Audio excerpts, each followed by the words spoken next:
అందరూ ఇన్ని రోజులు కొండ మీద జరిగిన లడ్డూ కల్తీ గురించే పెద్దదిగా చేసి చూశారు. కానీ అదే టైంలో తిరుపతిలో అంటే కింద జరిగే ఫుడ్ కల్తీ గాని, పైన కేవలం టీటీడీ ఫ్రీ ఫుడ్ సర్వీస్‌లో మాత్రమే మంచి ఫుడ్ దొరుకుతుంది. బయట గూడా అట్లే ఉంది పరిస్థితి. మనకు దగ్గర నుంచి వాళ్ళు తీసుకునే అమౌంట్ ఇంత, కానీ మనకిచ్చే క్వాంటిటీ ఇంత. ఫుడ్ క్వాలిటీ అయినా ఉంటుందంటే అది ఉండదు.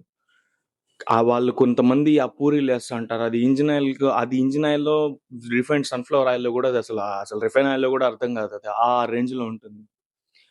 కనీసం హైజీనిక్‌గా ఉంటుందంటే అది ఉండదు. అన్‌హైజీనిక్ కండిషన్స్‌లోనే ఫుడ్ కుక్ చేస్తారు. అన్‌హైజీనిక్ కండిషన్స్‌లోనే ఆ ప్లేట్స్‌ని వెసెల్స్‌ని వాష్ చేస్తారు. ఇవన్నీ విత్ వీడియో ప్రూఫ్ కూడా పెట్టే ఛాన్స్ ఉంది.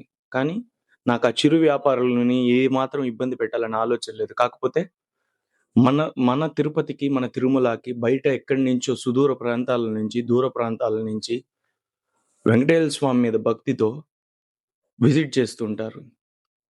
అలాంటి వాళ్ళకి మన ఊరు నుంచి, మన సైడ్ నుంచి మనం చేసేది వ్యాపారమైనా సరే, వాళ్ళకి మంచి ఫుడ్ ఇవ్వాల్సిన బాధ్యత మనది. అలాంటి వాళ్ళ కడుపు కొట్టి నువ్వు ఏమాత్రం ఎంత వెనకేసుకుంటావు? మంచి హైజీనిక్ ఫుడ్ ప్రొవైడ్ చేయడానికి ట్రై చేయాలి ప్రతి ఒక్కరు. దీన్ని కేవలం సోషల్ మీడియాలోనే కాకుండా నెక్స్ట్ టైమ్ మాకు డైరెక్ట్‌గా గాని ఇలాంటివి కనబడితే ఆల్రెడీ నేను చాలా చూసాను. ఒక్కొక్క దాని ఒకటేమో క్వాంటిటీ ఇంతుంటుందనమాట ఇడ్లీ. దాని రేట్ ఇంతుంటుంది. Next time with clear video ప్రూఫ్‌తో దానికి తగిన డిపార్ట్‌మెంట్‌కి ఒక వినతి పత్రం రాయడం అనేది ఖచ్చితంగా జరుగుతుంది మా సైడ్ నుంచి. మన మన ఊరికొచ్చే వాళ్ళని మనం ఎలా గౌరవించాలి?